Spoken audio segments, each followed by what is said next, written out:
2025 में Conor McGregor शायद UFC के सबसे ज्यादा बदनाम फाइटर हैं। दुनिया में शायद एक ऐसा एथलीट कहीं नहीं होगा जो इतने ज्यादा स्कैंडल्स में फंसा होगा, जो इतना ज्यादा ड्रग अब्यूज करता होगा, जो इतना ज्यादा नशों में रहता होगा। अगर तुम एक ऐसे यूएफसी फैन हो जिसने अभी अभी यूएफसी देखना शुरू किया है तो तुम्हें कॉनर मैग्रेगर शायद दुनिया का सबसे ओवररेटेड फाइटर लगता होगा कि भाई ये कैसा घटिया फाइटर है। हर बार फाइट से पहले 40,000 चीजें चोदेगा, मगर फाइट में एकदम बुरी तरह डोमिनेट हो जाएगा। कोई इसका गला पकड़ लेगा, कोई इसकी गुद्दी दबा देगा, कोई इसे नॉकआउट ही कर देगा। भाई कैसा स्ट्राइकर है भाई, तुमने बोला इसके स्ट्राइक्स में पावर है, भाई ये तो कुछ भी नहीं है भाई, ये कोई फाइटर ही नहीं है। बस ये कार्टून कैरेक्टर्स को नॉकआउट कर सकता है और बुढ़े लोगों को नॉकआउट कर सकता है, बस हंगामा कर सकता है। I don't give a about him, to be honest. The official Mystic Mac prediction for this one. Can you go on record? Oh, I said I'm going to take him out in a stretcher. He's going out in a stretcher in this fight. I see him as a dead man walking. It's nothing new. I'm going to go in, smack him hard, rattle his head, and raise that gold once again. I look forward to going back out, proving once again that I am the pound for pound #1 fighter. अगर तुम भी corner के बारे में ऐसा सोचते हो तो ये वीडियो तुम्हारे लिए एक लाइफ लेसन है। एक ऐसे डिस्ट्रैक्शंस, मनी, पावर, फेम और एडिक्शंस एक आदमी को तबाह कर देते हैं। एक ऐसे आदमी को जिसने पूरी दुनिया को अपने पैरों में झुका कर रखा था और उसे इतनी बदनामी देखनी पड़ती है कि पीठ पीछे उसके लोग उसे पागल कहते हैं और पता नहीं क्या क्या कहते हैं। So was accused of, and this would be his second accusation. McGregor's lawyer released a statement saying the allegations are false. Mr. McGregor will not be intimidated. You were at a party with Conor McGregor, and he punched you in the face. There seemed to be no end. Incident after incident. मैं तुम्हें Connor की वो कहानी सुनाने जा रहा हूँ जिसको देखकर तुम कहोगे कि Conor McGregor wasn't just any fighter.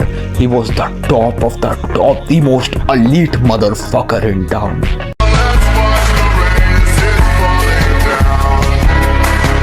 Because he actually was.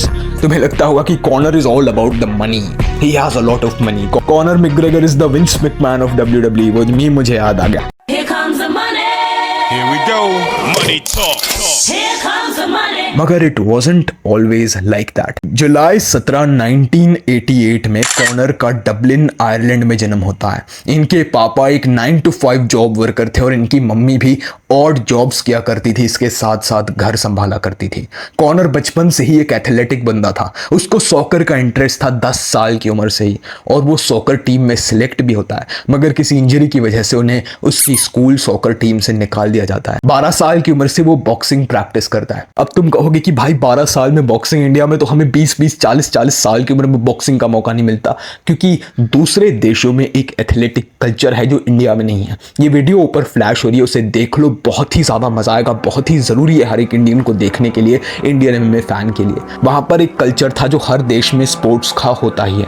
Connor का मन हमेशा स्पोर्ट्स में लगा रहता है, पढ़ाई में नहीं लगा रहता, और कुछ ही टाइम बाद कॉनर मैग्रेगर अपनी पढ़ाई को भी छोड़ देते हैं। वो एक ग्रेजुएट तो छोड़ो, 12th पास आउट भी नहीं है। यूएफसी का इतना famous athlete 12th pass out भी नहीं। अब ऐसा आदमी इंडिया में एक भिखारी बन जाता है। You would look at him and say who the fuck is that guy, मगर ये यूएफसी का इतना फेमस एथलीट बना। वैसे कॉनर का नाम भी नोटोरियस है, हमेशा अच्छी चीजों के लिए या बुरी चीजों के लिए पहले नंबर पर नाम कॉनर का ही होगा। 14 साल की उम्र से ही कॉनर और उनके डैड की नहीं बनती थी।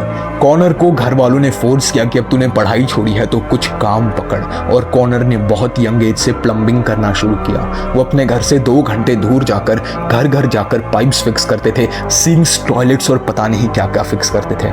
ये चीज करने में कॉनर को घिन आती थी, एक नफरत सी थी।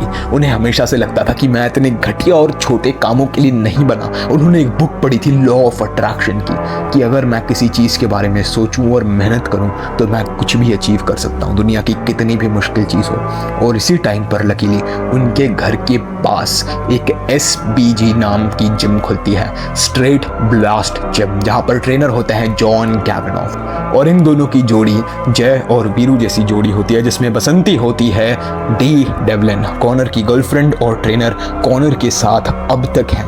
ये रिश्ता 2002 में बनता है और अब तक साथ चलता है। कॉनर की उम्र 16 साल होती है। जॉन कैवेनॉफ की जिम में कॉनर कॉनर जाते ही उसे सरप्राइज करता है। जॉन इसमें पोटेंशियल देखते हैं कि भाई ये बच्चे में तो बहुत ही अच्छी पावर है, ये अगर किसी के चिन को टच कर ले तो वो तो गया, ये तो पावरफुल बंदा है। और कुछ टाइम बाद कॉनर अपना प्लम्बिंग का काम छोड़ देते हैं। टी डेवलिन उसके लिए खाना लाती है, उसे पैसे कपड़े प्रोवाइड करती है जैसे वो अपने फाइटिंग करियर को जारी रखे। जॉन कैवेनॉफ उसे जिम में ही सोने देते हैं, उससे इतना ट्रेन करते हैं कि वो 3 चीजें उसके पास आ जाती है जो बहुत ज्यादा जरूरी होती है एक फाइटर के लिए। सबसे पहली है एलीट ऑफेंस जो कॉनर के पास होती है। उसकी स्टाइल में एक बहुत ही ज्यादा प्रेशरिंग स्टाइल है। तुम देखोगे कॉनर की स्टाइल हमेशा से ही बहुत ज्यादा प्रेशरिंग रही है। Up until his last fights वो हमेशा लोगों को प्रेशर करते हैं, अपने स्ट्राइकिंग से काउंटर अटैक्स करते हैं और बहुत ज्यादा पावर होती है उनके हाथों में। इसी वजह से तुम देखोगे कि कॉनर के जो मेजॉरिटी नॉकआउट्स हैं वो भी यूएफसी की फेंस के अराउंड आते हैं, प्रेशर कर करके नॉकआउट करते हैं वो। इसके साथ साथ सिर्फ ऑफेंस ही नहीं, उनका डिफेंस भी बहुत ज्यादा एलीट था। उनके पास एक कराटे स्टैंस थी जो अभी के एक MVP नाम के फाइटर यूज करते हैं। और इसी कराटे स्टैंस की वजह से वो एक ऑर्थोडॉक्स फाइटर नहीं थे, बहुत ज्यादा अनऑर्थोडॉक्स साउथपॉ फाइटर थे। और वो हेड मूवमेंट से पंचेस को स्लिप करते थे, काउंटर अटैक्स करते थे। कॉनर के पास जेनेटिक एडवांटेजेस भी थी, उनकी रीच बड़ी थी, उनकी फ्रेम शोल्डर्स बड़े थे और नेचुरली बहुत पावरफुल हिट किया करते थे, स्पेशली अपने अर्ली डेज में। और इन्हीं चीजों को रिफाइन कर करके जॉन कैवेनॉफ ने एक जबरदस्त फाइटर बनाया जो मूवमेंट पे, फ्लेक्सिबिलिटी पे फोकस करता है, जो पंचेस को स्लो मोशन में देखकर एक बहुत प्रिसाइज चिन को फाइंड करके नॉकआउट करने वाला फाइटर होता है। कॉनर डबलिन के local kick boxing promotions join करता है, फाइट करता है और नियरली सबको डिस्ट्रॉय करता है। बस कॉनर की एक वीकनेस होती है, वो है उसकी रेसलिंग। कॉनर ने अपनी लाइफ में कभी भी रेसलिंग पर ज्यादा ध्यान नहीं दिया up until the fight with Khabib. उन्होंने रेसलिंग को एक आफ्टर थॉट रखा था बिकॉज़ उनकी स्ट्राइकिंग ही इतनी अच्छी थी, वो इतने गिफ्टेड थे स्ट्राइकिंग में कि उन्हें किसी चीज की जरूरत ही नहीं पड़ी। और यूएफसी में वो टाइम पर रेसलिंग का दागिस्तान टेक ओवर नहीं आया था जैसे आज है, तो वो एक पुराने ब्रीड ऑफ फाइटर थे जो एक ऑलराउंडर नहीं थे और सिर्फ अपनी स्ट्राइकिंग से ही लोगों को डोमिनेट किया करते थे। उन्होंने एक वेल नोन आयरिश प्रमोशन में चैंपियनशिप भी जीती थी और आयरलैंड यहाँ तक कि यूके और नॉर्वे में भी कॉनर का नाम फेमस हो रहा था। लकीली डबलिन आयरलैंड में यूएफसी 2011 में एक इवेंट रखती है। डेना वाइट यूएफसी के उस टाइम के ओनर वहां जाते हैं, वहां पर सारे यूएफसी फैंस डेना से कहते हैं, did you meet the Mystic Mac, did you meet Conor McGregor, he is the best fighter in Ireland right now, you should meet him. और डेना कॉनर को इनवाइट करते हैं और पहले दिन से ही डेना कॉनर के काम से बहुत ज्यादा इंप्रेस्ड होते हैं। अब काफी लोग कहेंगे कि कॉनर मैकग्रेगर के पास लक थी, उन्हें जिम मिलती है, उन्हें इतनी अच्छी बंदी मिलती है, लेकिन ये लक नहीं थी। It is when preparation meets opportunity. Conor के पास फैसिलिटीज तो थी लेकिन उन्होंने कभी उसको ग्रांटेड लेके वो सोए नहीं, बहुत ज्यादा मेहनत करी इन फैसिलिटीज के साथ। Movement, good exercise, good music, good clothes, good food. These are the things I love. Competition. I love competition. I love it. It's getting harder to find it. इसी वजह से भगवान ने भी उन्हें इन फैसिलिटीज के साथ ब्लेस किया। यूएफसी के प्रेसिडेंट डेना वाइट उस टाइम पे 23 साल के कॉनर को कहते हैं कि चल बेटे हमारे साथ न्यूयॉर्क और से अल्टीमेट फाइटर सीरीज में फाइट कराते हैं जहां पर न्यू फाइटर्स टेस्ट होते हैं। पहली फाइट होती है विद मार्कस ब्रिमिच और ये फाइट एक एग्जीक्यूशन होती है। ऐसा लगता है कि कॉनर फास्ट फॉरवर्ड में चल रहा है और उसका अपोनेंट मार्कस ब्रिमिच एक जर्नीमैन किसी दलदल से फाइट करने की कोशिश कर रहा है। ये फाइट में कॉनर अपने इनएक्सपीरियंस्ड अपोनेंट को जल्दी से प्रेशर करते हैं और फर्स्ट राउंड में एक जबरदस्त कॉम्बिनेशन से उसे काउंटर स्ट्राइक करके नॉकआउट करते हैं। It was a brilliant performance और पहली बार कॉनर अपना फेमस स्पीच देते हैं, 50 G's बेबी।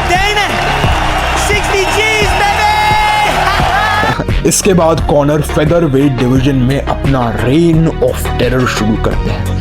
कॉनर से लिटरली फाइटर्स डरा करते थे वो टाइम पर, बिकॉज फेदर वेट पे आज तक किसी ने इतनी पावर नहीं दिखी थी अप अंटिल इलिया टुपोरिया। उस कॉनर मैकग्रेगर ऐसे मारते थे जैसे ये 3 वेट क्लास ऊपर का बंदा है। इतना प्रिसाइज, इतना एक्यूरेट और इतना पावरफुल शॉट फेदर वेट में कोई नहीं डिलीवर करता था और उन्होंने हर एक कंटेंडर को नॉकआउट आफ्टर नॉकआउट किया। मोस्टली कॉनर अपने अपोनेंट्स को प्रेशर करते, फेंस की तरफ ले जाते और नॉकआउट करते, या तो फिर वो उनको काउंटर स्ट्राइक करके नॉकआउट करते with his elite distance. Conor के पास बहुत ही अच्छी स्ट्राइकिंग थी ये टाइम पर, ऐसा फुटवर्क था, ऐसी एजिलिटी और मोबिलिटी थी कि कोई भी फाइटर इनके चिन को टच तक नहीं कर पा रहा था। He was a defensive and offensive genius. हर एक fighter, Brandon Moreno, Dennis Siver, यहाँ तक कि हमारे मैक्स हॉलोवे भैया, the king of slugfest, the king of war, वो भी कॉनर के सामने नहीं टिक पाए। मगर credit to him, he survived prime Conor. 3 round तक वो नॉकआउट नहीं हुए, जो बहुत बड़ी बात है। और लास्ट में हमारे कॉनर भैया की फाइट होती है डस्टिन पोरियर से, जो तुमने लेटेस्ट देखी होगी 2021 और 22 में। लेकिन ये फाइट थोड़ी अलग होती है। कॉनर मैकग्रेगर हमारे डस्टिन भैया, जो किसी गेम के एनपीसी कैरेक्टर लगते हैं, उन्हें पहले ही राउंड में बैंचो नॉकआउट कर देता है। ये नॉकआउट से दुनिया शॉक हो जाती है। It was one of the craziest chaos. Conor trash talking के साथ साथ उस ट्रैश टॉक को बैकअप करते हैं कि I am the fucking best and I know it and I prove it every single night, I would fight anyone any day. इस time पर कॉनर की मेंटालिटी भी बहुत ज़्यादा एलीट थी। वो दारू, सिगरेट, हर एक चीज़ से बहुत दूर रहा करते थे और दिन में 14 घंटे ट्रेन किया करते थे।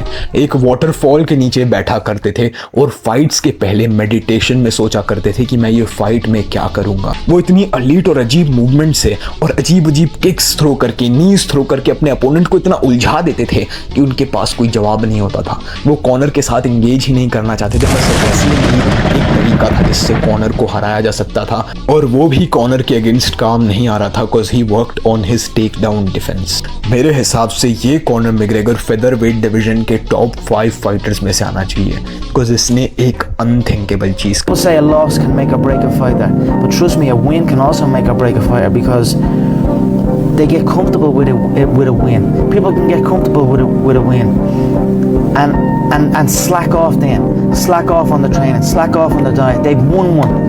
They're winners now. That's not me, you know. You sleep on a win and you'll wake up with a loss. So I just carry on. भैया इस टाइम पर feather weight division light weight division से भी ज्यादा elite था, better fighters थे, मगर फिर भी कॉनर ने इतना जबरदस्त डोमिनेशन मचाया। कॉनर ने ये डिवीजन को ऐसे डोमिनेट किया अब तक कोई नहीं कर पाया, ना वोल्कानोव्स्की। तुम बस इलिया टपोरिया का एग्जांपल दे सकते हो, because he had that mentality, he had that hunger, he new कि वो एक डबल चैंपियन बन सकते हैं। उन्होंने पहले एक ऐसे डिवीजन में किया था जहां पर कंटेंडर्स नहीं थे, जहां पर फाइटर इतने अच्छे नहीं थे, मगर यहाँ पर हर एक फाइटर एक किलर था, लेकिन उन्हें चैंपियन बनना था। He had it on his mind from day one, before even joining the UFC. उन्होंने अपने दिमाग में पहले से ही मैनिफेस्ट किया था चैंपियन बनना और करंट चैंपियन होजे ऑल्डो को हराना। और Jose Aldo wasn't a fucking nobody, he was a monster. उनके पास जबरदस्त कार्डियो थी, ऐसी लेग किक्स मारते थे जिससे एक आदमी 1 महीने तक नहीं चल पाए, और एक ऐसी स्ट्राइकिंग थी जिससे किसी का भी सर खुल जाए। Jose Aldo at that time was considered a boogeyman, a demon of featherweight division, जो 10 साल से नहीं आ रहे थे। और नंबर 2 पर भी थे कॉनर के क्रिप्टोनाइट, फेदरवेट डिवीजन के सबसे best wrestler Chad Mendes. You know, Connor, I match up horrible for this guy. Connor, do you know what wrestling is? I can rest my balls on your forehead. और हमारे Connor भैया का तो wrestling में पहले से ही नाम खराब है। अब इन दोनों बंदों को कॉनर कैसे हराता है और कैसे चैंपियन बनके दुनिया जीतता है और दुनिया दोबारा जीतता है, ये वीडियो के नेक्स्ट पार्ट में आएगा। अगर तुम्हें इस वीडियो का पार्ट 2 चाहिए तो बस 50 लाइक्स कर दो और मैं जल्द से जल्द पार्ट 2 लाने की कोशिश करूंगा। आई होप तुम्हारा कॉनर को लेकर माइंडसेट चेंज हुआ हो, because he was at a time one of the most elite fighters in the world. I hope तुमने ये वीडियो से कुछ चीजें सीखी होंगी। I love you, God bless, I see you at the top. और सब्सक्राइब करो मेरे भाई। अरे थोड़ा समय खराब चल रहा हो भाई, दिमाग काम ना कर रहा हो। जब हनी सिंह पे टाइम वैसे आया हो तो हनी सिंह 10 सालों को फ्लॉप हो गो। आज की डेट में पहले नंबर पे चल रहा हनी सिंह दोबारा, क्योंकि उसकी फेस वैल्यू ही। अरे शहर की घमंड वाली कोई बात ना, फेस वैल्यू है।